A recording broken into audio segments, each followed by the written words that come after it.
Joia do Fluminense entra na mira de clubes europeus e a Copa do Mundo de Clubes começa oficialmente no dia de hoje. A gente já tem algumas informações, algumas novidades para trazer sobre o torneio. E nessa pegada tem análise do elenco do Fluminense feita por Portal e teve um mano a mano do Fluminense com o Borussia Dortmund que foi feito e deixou o jogador brasileiro da equipe alemã na bronca reclamando nas redes sociais. A gente vai falar sobre tudo isso aqui nesse vídeo, então desde já eu te convido a deixar o like, a se inscrever aqui no canal, a ativar o sininho para não perder nada. Depois da vinheta a gente vai falar muito do Flusão. Ele é definitivamente hoje a maior promessa do Fluminense. Criado nas categorias de base do Tricolor, subiu ao profissional em 2025 e chegou até por algum período ali no Campeonato Carioca, ainda sob o comando de Mano Menezes, ser titular da equipe tricolor. Tô falando do Riquelme Felipe, que teve essa ascensão meteórica, depois acabou indo para o banco, perdeu um pouco de espaço, normal, né, pela idade, é um jovem de apenas 18 anos, a oscilação natural, depois teve a infelicidade de ter uma lesão no joelho. Agora está recuperado, disponível para o Renato Gaúcho nesse torneio que a gente vai disputar nos Estados Unidos e vem atraindo interesse de equipes europeias. Quem traz essa informação para a gente é o Paulo Brito, jornalista que faz a cobertura tricolor, e de acordo com ele, clubes portugueses estão de olho na contratação do Riquelme Felipe. Os olheiros dessas equipes lá de Portugal já entraram em contato ali com aqueles famosos intermediários, né? Os caras que costumam intermediar esse tipo de negociação entre clubes europeus e clubes brasileiros, para saber um pouco mais de informação sobre a joia tricolor. O Riquelme Felipe, naturalmente, é um cara monitorado desde as categorias de base pelos gigantes europeus, né? Um jogador de seleção brasileira de base, passou por todas elas, e agora, né, na equipe profissional do Fluminense. E vale lembrar, tá? A gente tinha trazido a informação de que a renovação de contrato dele com o Fluminense estava encaminhada, mas essa negociação emperrou ali, questão de valores, né? Que o Riquelme pede, que o Fluminense está disposto a oferecer. Por conta desse impasse ali, essa negociação está emperrada. Então, desses moleques todos da base, o Isaac já renovou, o Wallace Davi já renovou, vários outros que nem subiram ainda profissional têm renovado o contrato. O Riquelme Felipe ainda não renovou o seu vínculo com o Fluminense. Isso pode, claro, né, ser um asterisco ali, um sinal de preocupação pra gente. Ele tem um contrato ainda longo com o clube, mas naturalmente, né, é importante renovar para aumentar a multa, para deixar o jogador também um pouco mais tranquilo no clube, para não haver aquele interesse por parte do atleta de deixar tão precocemente o Fluminense. Então vamos aguardar as cenas dos próximos capítulos. Claro que a Copa do Mundo de Clubes é uma oportunidade também para o Riquelme estar nessa vitrine, aparecer, chamar mais atenção de outros clubes europeus, né, vai subir também o seu valor de mercado. Vale lembrar, né, hoje ele é reserva na equipe do Fluminense do Renato Gaúcho, mas pode, claro, né, entrar ali no segundo tempo das partidas, ganhar o seu espaço aos poucos com um treinador que a gente sabe muito bem que costuma e gosta de utilizar a molecada mais jovem, a molecada de Xerém. E o atacante Jefferson Soteldo, reforço do Fluminense para essa Copa do Mundo de Clubes, chegou ontem à noite à Colômbia, onde o Fluminense está concentrado, fazendo a sua preparação para o torneio. E o Riquelme Felipe falou um pouquinho sobre essa chegada desse reforço. Vale lembrar, né? O Soteldo, assim como ele, é um atacante de beirada de campo, de capacidade de X1, de drible, né? Então, em tese, é um jogador que disputa posição justamente com o Riquelme. Se liga aqui no que a nossa jovem promessa falou. Não vejo como uma competição, mas somos todos colegas de trabalho e quem tiver melhor vai jogar na posição e é isso. Aí, né, a declaração do Riquelme, achei até bem madura, né, de fato, né, tenta não pensar numa coisa mais individual. Olha, o Soteldo chegou, posso acabar perdendo um pouco de espaço, né, vale lembrar, no time do Fluminense hoje a gente tem o Arias como titular numa ponta, e aí a outra ponta é uma grande incógnita, né, porque era o Canóbio o titular, depois o Keno chegou a ganhar a vaga, mas machucou, aí depois o próprio Canóbio machucou de novo, e aí ficou o Serna jogando. Mas tem essas três opções ali pro lado esquerdo, que é onde, em tese, o Soteldo chega, né? O Soteldo joga mais pelo lado esquerdo e o Riquelme joga mais pelo lado direito. Então, daria até para os dois jogarem juntos, mas o Riquelme tem essa missão ingrata que é disputar a posição com o John Arias. Mas eu gostei da declaração dele, achei bem maduro. Que é isso, né? Esse tem que ser o pensamento. Porque jogador bom, geralmente, gosta de jogador bom chegando no clube, né? Ah, mas pode perder espaço. Cara, o treinador vai arrumar espaço para todos os jogadores bons jogarem juntos, o trabalho do treinador é esse. E é muito melhor, pô, você tá jogando bola, você vai fazer uma tabela com um cara que é bom ou um cara que é ruim. Você quer sempre o cara que é bom pra jogar junto com você, né? Que eleva o teu nível, né? Você consegue jogar melhor. Então você tem companheiros de mais qualidade do lado. Então o Riquelme fala muito bem, né? Somos todos colegas de trabalho, quem tiver melhor vai jogar. E não vejo como uma competição interna, né? Então, assim, até tem a competição interna, isso é óbvio, é inegável, né?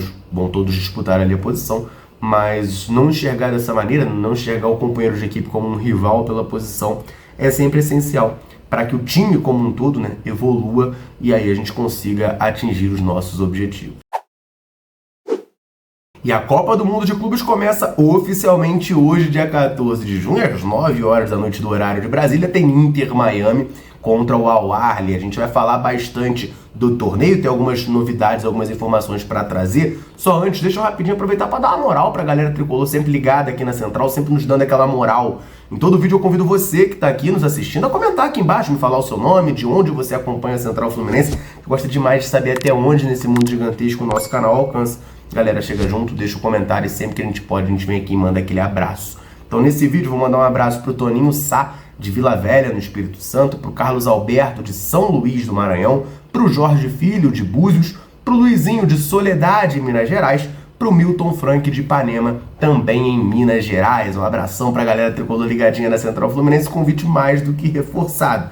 Quer que a gente mande um abraço, um salve, cite o seu nome em algum vídeo? Então comenta aqui embaixo, me fala o seu nome e de onde você está nos acompanhando. Eu quero começar trazendo aqui algumas novidades, né, que foram divulgadas sobre protocolos do torneio. A gente sabe que a FIFA tem protocolos muito específicos, né? E aí a gente vai aos poucos sabendo como é que vão ser exigidas as questões para a Copa do Mundo de Clubes. Eu quero começar falando sobre uma novidade peculiar. Eu achei peculiar, né? A gente não está muito acostumado a ver isso no futebol, mas a informação é lá da Band, de que a Copa do Mundo de Clubes vai contar com a entrada dos jogadores em campo no estilo da NBA. Não sei se vocês acompanham a NBA, eu particularmente não acompanho, mas os jogadores titulares na NBA são anunciados individualmente pelo locutor do estádio. Então vamos lá, exemplo aqui, o cara vai gritar Fábio, aí entra o Fábio, Samuel Xavier, aí entra o Samuel Xavier, e vai nessa ordem, e o capitão da equipe é o último a entrar. Então o Thiago Silva, até nesse ponto pro Fluminense é bacana, né? Porque o Thiago Silva é o jogador mais famoso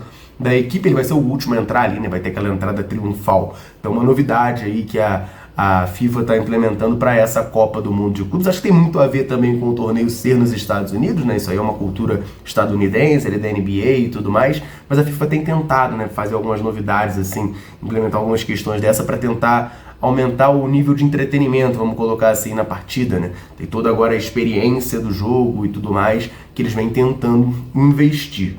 Além disso, tá? Diferentemente dos outros mundiais, né? Essa é a primeira edição da Copa do Mundo de Clubes, mas a gente tem o Intercontinental, que a gente sempre chamou de Mundial de Clubes, então nesse primeiro momento é até um pouco difícil, né? Eu acabo chamando de Mundial também e tudo mais. A gente lembra muito bem, pensando ali em 2023 no Fluminense, que para aquela competição a gente não podia usar vários patrocínios na camisa. O Fluminense tem Zinzane no braço, tem Frescato no omoplata e tudo mais, mas só podia aparecer o patrocínio Master. Inclusive na época era a Betano, né? Aí fazendo até propaganda de graça.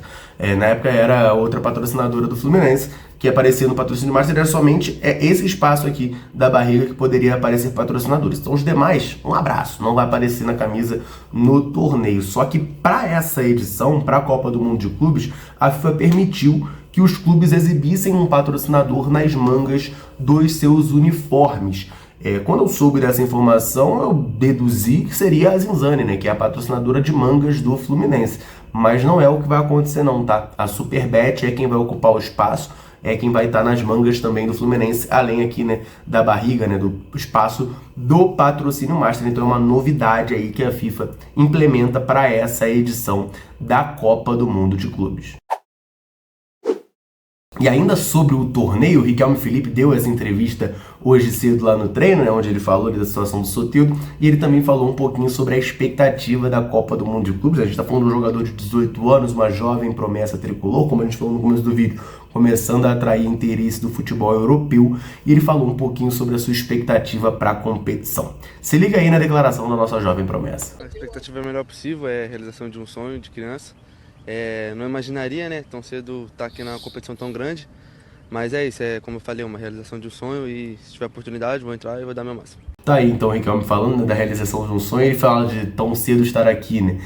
Vale lembrar, né? O Fluminense, a gente comentou isso em vídeo, de que o Fluminense, um levantamento da Netflix, que o Fluminense tem mais de 20% dos seus inscritos na competição sendo formados em Xerém, mas você tem, por exemplo, o Thiago Silva ali, né, que é um formado em Xerém, mas de 40 anos, que foi lá pra Europa, ganhou tudo, voltou. Você tem o Martinelli, que é formado em Xerém, mas já é titular do Fluminense há anos, já tá no profissional há 5 anos, já é quase um veterano, entre aspas, né? Você tem o Riquelme, que tá no primeiro ano de profissional, ele, o Wallace Davi e Isaac, os 3 da Esquadrilha 07 até o ano passado, campeões brasileiros e da Copa do Brasil Sub-17, promovidos ao elenco principal tricolor nessa temporada de 2025, já estão tendo essa oportunidade de estarem inscritos na Copa do Mundo de Clubes. Eu enxergo o Riquelme entrando sim nas partidas, está sendo uma peça importante ali, o Isaac um pouco menos, o Wallace Davi eu acho bem difícil dele ser aproveitado ao longo do torneio, mas está lá inscrito, né? É um cara que o Fluminense teve problemas ali com volantes e o Renato Gaúcho não utilizou muito ele, não chegou a dar uma oportunidade, mas viajou, vai estar na competição, tá ali, é uma opção.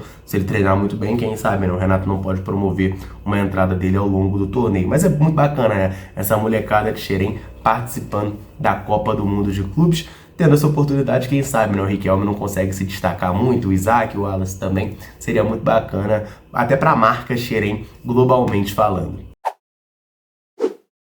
E o GE lançou o seu tradicional guia da competição, onde ele faz uma previsão das equipes e uma análise delas, né? E o Fluminense foi colocado como corre por fora nessa Copa do Mundo de Clubes. Então eu não enxergo que o Fluminense é um favorito, né?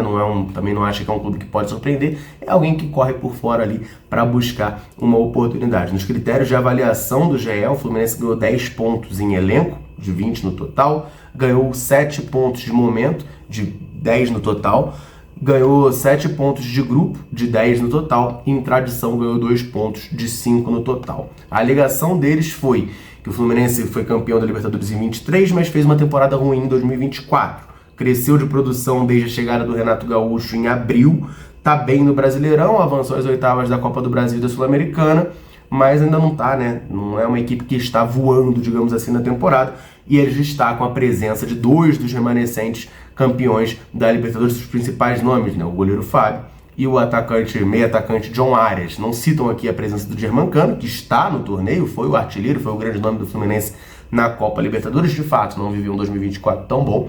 2025, eu sempre falo aqui, eu não acho que o Cano está tecnicamente muito bem, você vê as partidas que o Cano faz, como torcedor, sendo muito sincero com vocês, o Cano me irrita muitas vezes em campo, mas ele tem entregado os gols, que é o que eu quero dele. Enquanto o Cano estiver me irritando, mas fazendo os gols, tá perfeito, né? Se ele fizer gol todo jogo aí, perfeito, pode me irritar à vontade, pode até me xingar, faz um vídeo aí me mandando pra aquele lugar, perfeito, não tem problema nenhum. Mas não tenho gostado muito, e é aquela coisa, né? O Cano tem feito gols contra equipes mais fracas nos duelos, né? Contra os adversários mais fortes, a gente tem sentido um pouquinho de dificuldade no nosso argentino, mas também é importante frisar, passou esse tempo machucado, retorna agora, está disponível para o Renato Gaúcho na Copa do Mundo de Clubes, aparenta estar bem mais fino, bem mais focado também. Quem sabe a gente não vê um outro Germancano nessa Copa do Mundo de Clube para se destacar, né? Meter muitos gols ali com a camisa do Fluminense e, quem sabe, né? Nos guiar ao mais um título, esse título muito improvável, mas quem sabe, né? Seria muito bacana ver o Germancano construindo mais esse capítulo da história dele no Flusão. E a gente sabe que a estreia tricolor é contra o Borussia Dortmund, tá chegando a hora, dia 17, lá no MetLife Stadium, e o GE fez também, né? Natural, eles sempre fazem o cara a cara dos times. Fez ali, né, o jogador do Borussia Dortmund contra o jogador do Fluminense, e os comentaristas escolhem e avaliam. E aí eu quero destacar aqui uma posição que o Fluminense ganhou, que foi a lateral direita. Eu vou colocar aqui primeiro na tela os comentaristas falando um pouquinho sobre isso e fazendo a sua escolha nesse cara a cara. Se liga aí. Ian Couto. Samuel Xavier. Ian Couto. Samuel Xavier. Bem equilibrada essa disputa, hein? Ian Couto ou Samuel Xavier? A gente acompanha um pouco mais do Samuel Xavier, né? Por ter vencido a Libertadores, ser uma das referências do time do Fluminense. O Ian Couto é muito bom lateral. Difícil. Eu acho que Ian Couto. Ian Couto. Ian Couto. Cara, faz tempo que eu não vejo um jogo do Ian Couto. Então eu vou de Samuel Xavier. Samuel Xavier. Gosto muito do lateral. Samuel Xavier. Samuel Xavier, pô. Claro! Samuca, pô. Artilheiro. Quantos gols o Ian Couto já fez? Tá aí então, né? O Samuel Xavier ganhou de virada ali, né? De 6-5. E aí essa declaração, principalmente do Alex Escobar, né? Que ele fala, Samuel Xavier, ele trata como óbvio, né? Samuel Xavier, pô, artilheiro e tudo mais, tal, quantos gols o Ian Couto já fez. Enfim, pode ter sido uma brincadeira do Alex Escobar, embora eu não discorde, porque o Ian Couto nem titular do Borussia Dortmund enfim, é um jogador que eu também não gosto muito, e eu tô falando isso também com a maior tranquilidade do mundo, porque quem acompanha a Central Fluminense há mais tempo, presta atenção nas nossas opiniões e tudo mais, sabe que eu tô muito longe de ser fã do Samuel Xavier. O Samuel Xavier tá bem esse ano, eu reconheço isso, tem feito boas partidas sob o comando do Renato Gaúcho, cresceu muito de produção e tal, mas eu tenho uma raiva muito grande dele por causa do jogo contra o Manchester City lá no Mundial, que ele vai muito mal. Eu peguei uma raiva muito grande do Samuel Xavier por causa desse jogo. Então assim, eu tô longe de ser fã e defensor, mas eu também votaria no Samuel Xavier nessa aí contra o Ian Couto. E aí, cara, o Ian Couto ficou revoltado com isso. Ele apareceu nas redes sociais, né, lá no Twitter dele, pra postar, vou abrir aspas aqui, mentira que eu vi isso, e um monte de emoji de risada, né? Aquela coisa clássica, né? Quando você fica irritado com alguma coisa, você pega a pilha, você finge que não pegou pilha e comenta rindo, tipo, querendo debochar, mas você claramente pegou pilha. Então o Ian Couto ficou bem incomodado aí com o cara a cara do GE ter dado o Samuel Xavier como melhor do que ele, e principalmente com o Alex Escobar falando, né, que o Samuel Xavier é artilheiro e nem lembra de algum gol marcado pelo Ian Couto. Então ficou na bronca aí, né, ficou mordido. Tem a oportunidade de responder nesse jogo do dia 17, mas aí primeiro ele tem que ganhar a posição dentro do elenco dele, né? Porque ele é reserva de um cara lá que eu particularmente nunca nem tinha ouvido falar, o Ian Couto nem titular do Borussia Dortmund mas quis meter essa marra, né? Tendo 23 anos aí, nunca tendo ganhado nada. O Ian Couto que tem, né, aos 23 anos, 2 títulos. O Sul-Americano, ou o Mundial Sub-17, se eu não me engano, e o título de eleitor dele. São os 2 títulos que ele tem nesses 23 anos de idade. Enfim, brincadeiras à parte, essas eram as informações que eu queria trazer nesse vídeo aqui para você, tricolor. Te convido, claro, agora a deixar um comentário. Você tem expectativa de ver o Riquelme Felipe ganhando oportunidades na Copa do Mundo de Clubes? Quem sabe sendo um elemento surpresa tricolor? E quem é melhor? Ian Couto ou Samuel Xavier? Então comenta aí pra gente trocar aquela ideia. Combinado? Vou ficando por aqui. Um abraço, saudações tricolores. Tamo junto.